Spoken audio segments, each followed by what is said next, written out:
Hey everybody, I'm Jody Vance. And I'm George-affleck. And it's time for... Vroom, vroom, UnSpun.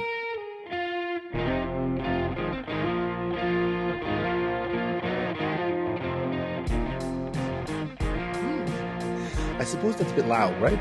It's not vroom, vroom. It's like... I'm referring to... What am I referring to? Yeah, the backup thing. I'm referring to the electric car... What's it called? The e-cart? Formula E? Formula E. Yeah. Coming to Vancouver. I love this. Approved. I love this, George. I don't know if you know this about me, but I'm a huge track rat. Like, God bless my I did not know that. My fantastic friend, may he rest in peace, Greg Moore, had the opportunity to be around when he was just a kid. And being in the media, I was just a kid too, for that matter. But we used to have so much fun. The Greg Moore designed course at the Indy. I was running around on the Indy site for the first ever Molson Indy Vancouver. I was the person who hung up all the signs for Rock 101 for CFMI everywhere. Yeah. I put all the audio into all the beer gardens. You're welcome. But I had so much fun. I'm still really good friends with all of the people that I met doing that. It's such a community initiative and event, and such a community building event. I was so disappointed when the NIMBYs were like, it's loud. It was a bunch of things that happened, partly because of all the development down there. I think we might have raced against each other, by the way. In the early 90s, mid-90s, when I was working at CBC, and there was a promotion out in Abbotsford. Yes, guy. For go-karting, and it was Zach Spencer was there, I was there, and there's a bunch of people. So we raced against each other in the mid-90s. I'm going to guess I kicked your ass. Everybody kicked my ass, because I came in last place. Zach won, and at that time he was with Z95, I think. Yes. And I was at CBC, so of course it made sense that I should come in last, because I was at CBC. Right. Driving along, and that's right. You had to check all the extra safety first, shoulder check. Safety first. Yeah. No, I was at the rocker, so I was like, boom. Oh my God, that's funny. That's totally like 25 years ago. More than that. Yeah. More than that. Yeah. Yeah, that was fun. But the Indy, so that the noise was a thing. So obviously these electric cars don't have the same kind of noise issues. But I'm a bit. I mean, it's great news. And I actually was the original seconder on Elizabeth Ball's motion in 2014 at council. So I've been pushing for this since 2014, and it passed actually unanimously. But it's continued to be pushed down and pushed away by staff, and I can tell you why if you want to know. Tell me, please. It didn't really get out much, but it is a super big challenge, especially the location, because what's going to happen, they want this, they are committed to this happening in the middle of summer, which is great. And it's not until next year. So it'll be 2022. But it's at the exact same time as the Dragon Boat Festival, potentially. Oh. You also need a lot of stands, as you know. Yeah. So there's also a new park down there, a private park built by Concord Pacific for the neighborhood, that will have to be dismantled for stands. There will be, the seawall will be closed for probably a month or along there. So you will lose access to an important part of the seawall right in the middle of summer. So there's a lot of reasons why staff have been apprehensive and pushed this away and tried to find a way. Can we find another location? I think they tried to convince them to do it out at the P&E, for example. Why not do it out there? They don't seem to be willing.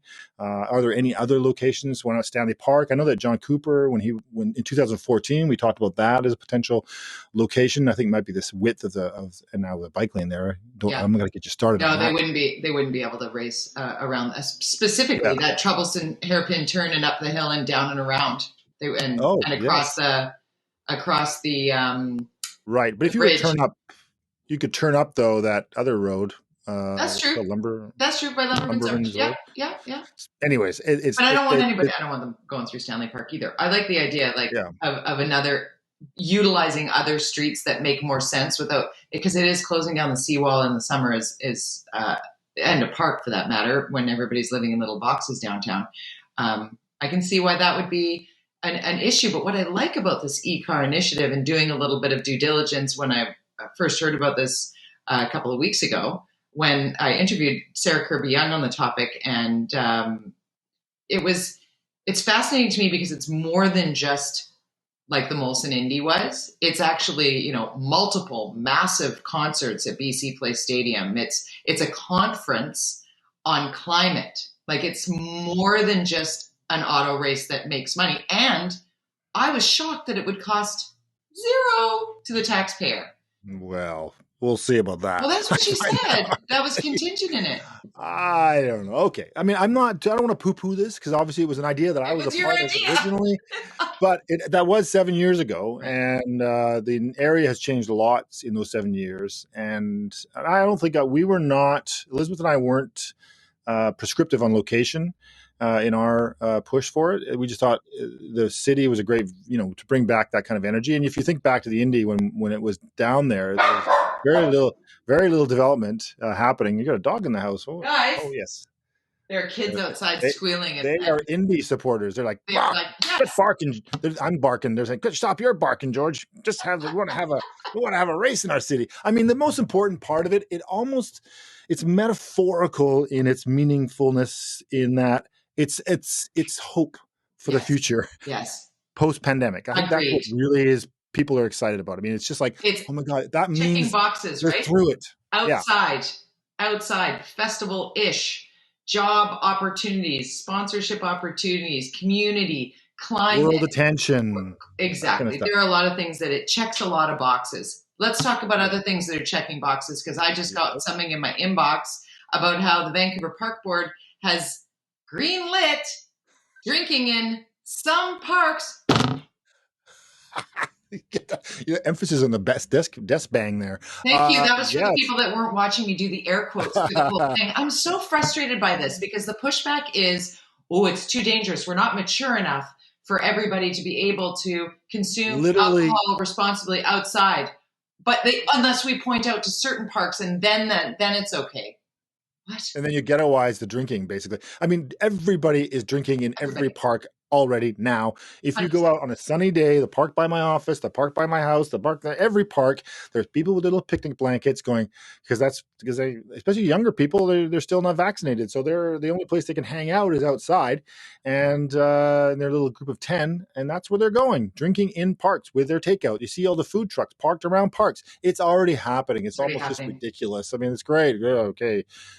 Good. Along the same lines of everybody was already smoking pot before they legalized it for recreational use. Everybody's smoking it anyway, and now it's taxed and legalized and whatever, and there's responsible adults that are partaking. For me, I'd like to have a strongbow at the beach. This should not be brain surgery. I'm going to do it anyway, and I get a little bit upset when the cops on their four-wheelers come by and dump out the family's cooler because there were beers, and they're either dump these out or you have to leave. Really? The couple with their small children having a cold beer, there's 4 beer there. Are you kidding me? That's the thing. But when there are kids who are literally flouting the health orders down at English Bay, standing in a group, having a rave, nobody there. Like, these two things, they don't add up for me, and it bugs me. I get hot under the collar. Don't even get us started about Strathcona, which we'll talk about next week, because tomorrow's D-Day, deadline day, for empty that park. But we won't know. I'm skeptical that it's going to be cleared out. I think by next week when we record, there'll probably still be people in that park, because as the park, there'll be an injunction that we'll have to go through and blah, blah, blah. So we won't get into that, but certainly the inconsistency of this park board is frustrating as a resident in the city. It's really, it's a little bit like the COVID stuff. Like, what is the rules again? What are we supposed to do? I'm a bit confused. But in the case of the park board, it just seems like they're a bunch of fuddy-duddies for the most part. I mean, I know that John and Trisha have worked hard trying to loosen up some things, but I don't know. And then don't even get me started about this, how we're gonna gently mow lawns and parks and have meadows of wildflowers growing instead of. Oh my God. No. Mow the park so that the people can use the park. Your fiduciary responsibility. It's frustrating. Yeah. Okay. You want to talk about something else that's frustrating? And this one hits very close to home for me, because I am not a Black or Indigenous person of color. I will acknowledge that I am not. I am an entitled white person there. Half of my family is Japanese, so my half brother and half sister are Asian. So I live in a family where it's immigrants and Asian and LGBTQ2 plus. I mean, we got it all going on in the family, and all of us had a conversation about school liaison officers.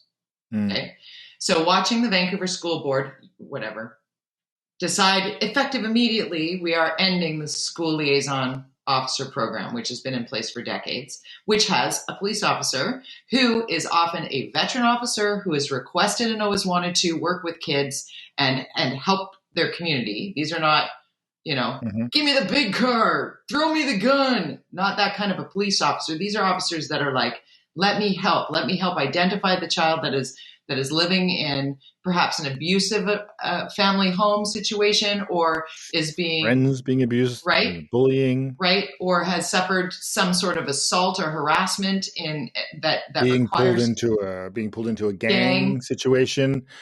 I just don't understand it. I mean, I think I understand this, the Black Lives Matter and the feeling that there's the police in all respects are, that they think that there's discrimination happening, and that's a real problem for sure. Absolutely. If that's happening, absolutely not cool. But if you've ever been to a high school certainly in Vancouver, and I think even I grew up in Langley, and gangs and bullies are a constant, and there is not a lot of places to reach out to for help or even for to be safe, and this provided an ability that it took you can't expect teachers to police this kind of stuff. You cannot. And also this is schools are a breeding ground for gangs, drug dealers, all that stuff, and you need to be aware of this and to not to assume that the police taking them out, that's going to make things better. I don't understand it, because I really think that we're going to see gang violence increase. I know that the police are trying to find a way, and the school board's trying to find a way. The wording was changed quite a lot at the end of the day. And in fact, the person who pushed for the thing ended up voting against it because they had changed the wording so much that there is some hope that there'll be some kind of version if the police are willing to, be somewhat flexible. But their immediate reaction was, bye. We're taking their money and putting it somewhere else. Yeah, which of course they're being cut because. But I'd like to before we get to the budget and the money and the city and the stuff, the unspun piece of this, and full disclosure for me, my favorite cousin, my very, very, very, like my sister, is a former school liaison officer. And I remember so vividly when she was assigned to Britannia High School, because my dad was the head of the PE department at Britannia for more than 30 years, 35 years he was there. And so for my cousin, who's VPD, to then be at Britannia, for us as a family, was remarkable. We were so excited. And her tenure there was so well received. And you brought up Black Lives Matter, and I think it's important to note the young man who was the organizer of last summer's Black Lives Matter rally at the art gallery. Remember the one that happened, the big one in Vancouver? So the kid that organized that was a former student of Britannia High School who credits my cousin with helping to steer him away from the wrong path. And so when it's like, there's some people that are like, how about you stop with your, want to keep the student or the school liaison officer program in place to a bunch of white people and listen to the Black, Indigenous people of color.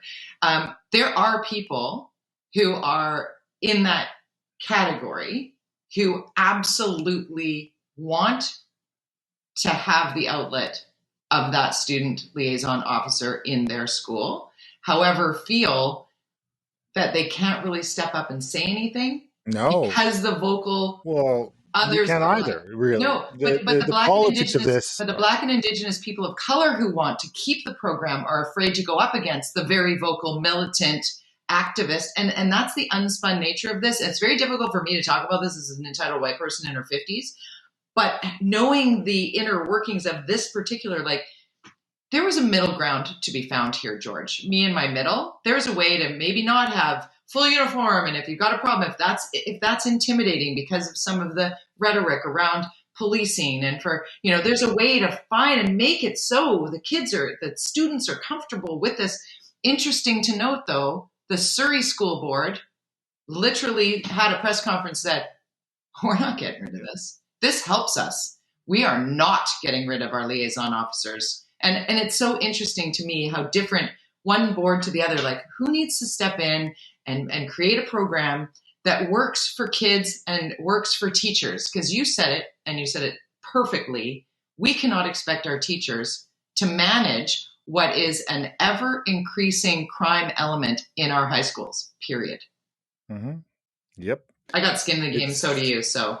No, yeah, totally. And you know, it's such a political hot potato. And we know statistically that an overwhelming majority of parents were supportive of the program, like of all Shapes sectors, and colors and all, walks of life. Yeah.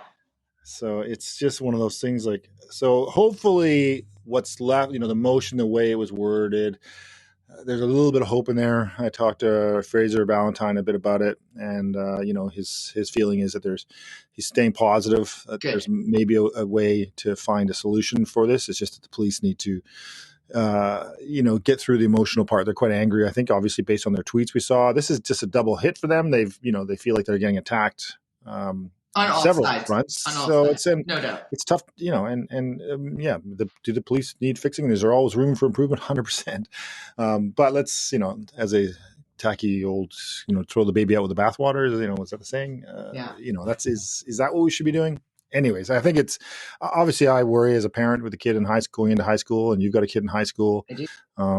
And you think it's a quote unquote good school, and then you learn. I don't think it matters. I know you talk absolutely. Kids are getting stabbed in parks on the west side, right? Oh, tragic. And we haven't got to the bottom of that story. I'm sure we'll hear more, but you know, it's like. But somewhere somebody could have perhaps seen that coming, right? Like, and that's the surveillance piece is one of the parts of this that really gets me as a parent is, you know, more mentors, more people available to kids to talk to as they are going through the growth spurt. Like, how important were the mentors? I'm sure right now as I speak, when you think about your high school, you definitely had somebody who was your go-to in your school that would be the grown-up that you would feel that connection with. For me, it was my cafeteria teacher, Julius Pocamandi. He was one of my first guests when I took the job at Breakfast Television. When they asked me, who do you want in your first week? And I was like, Trevor Linden, Michael Bublé, Rick Hansen, and Julius Pocamandi and my kid. That's what I said. So, and Mr. Pocamandi was integral in helping people who maybe had struggles of any kind and was really there. And now overwhelmed teachers just can't take on what that man did in our school, like my dad did at Britannia. I mean, I'm rambling on, but we need to find somebody somehow, some way to put there for the kids, whether it's an officer or not. 100%. I mean, I was bullied in elementary school for several years, so I know what that feeling is like and how you feel completely, vulnerable. But in high school, I was more of a rabble rouser myself. I was, you know, student council and did protests and, and was in band and was in choir. And school to me was like a giant party for 5 years where I'm sure because I was involved in so many different things, I was probably hated by a lot of people too. Because, you know, I mean, I was quite, you know, out there doing stuff. And so I made the best of high school, but there definitely were people that were problematic. And you know, for me, when I grew up, you know, it wasn't as bad, certainly now. And growing up in Langley at that time, it was a small town.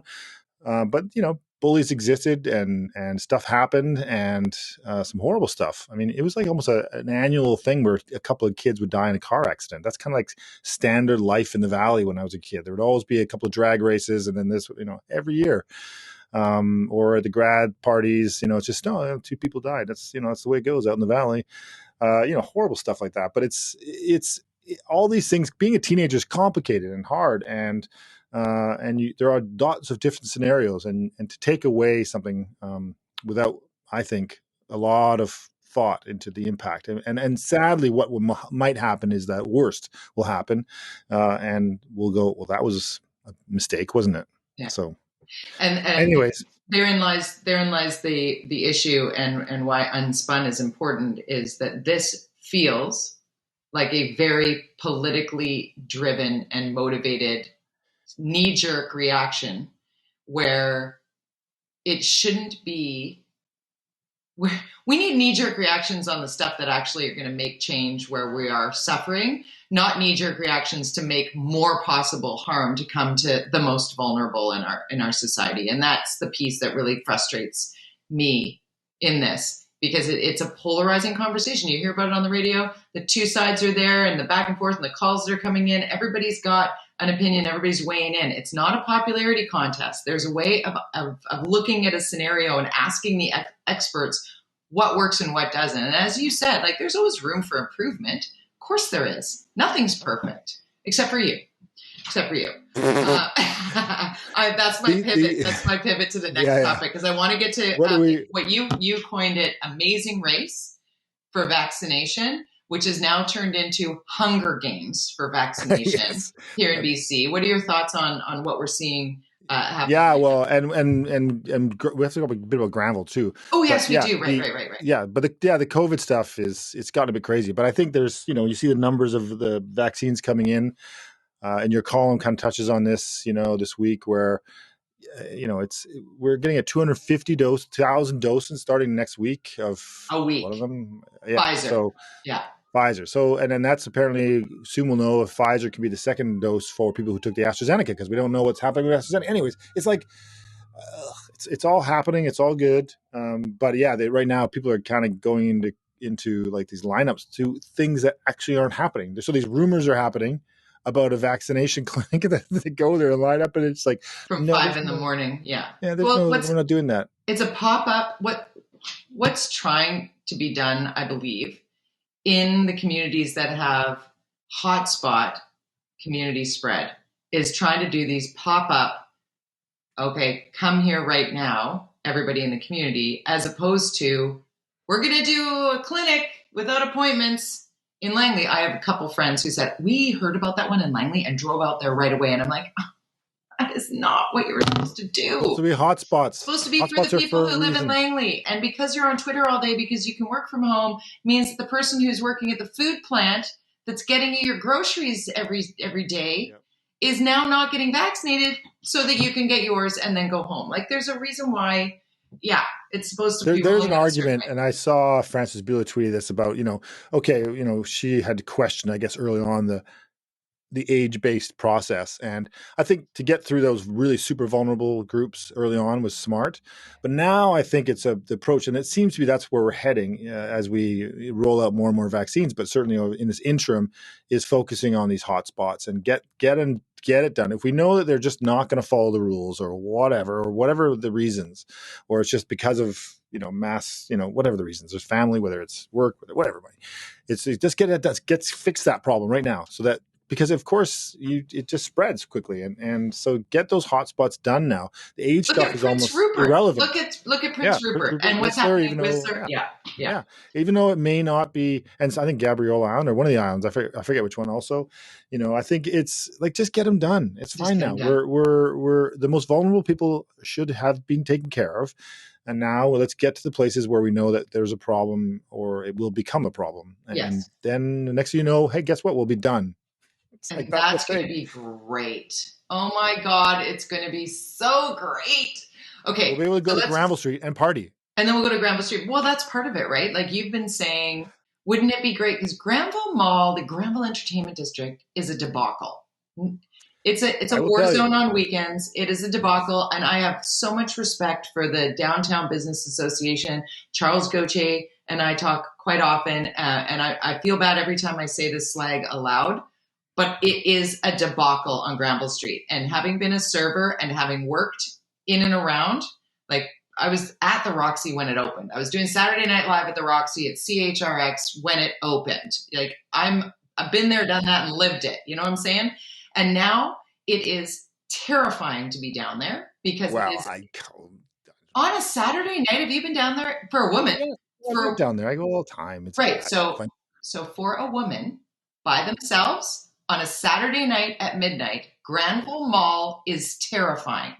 Yes, it's not good. And so, when I was in council, 2 motions I put forward. 2013, a motion about Granville, about fixing Granville motion from a design point of view at that point.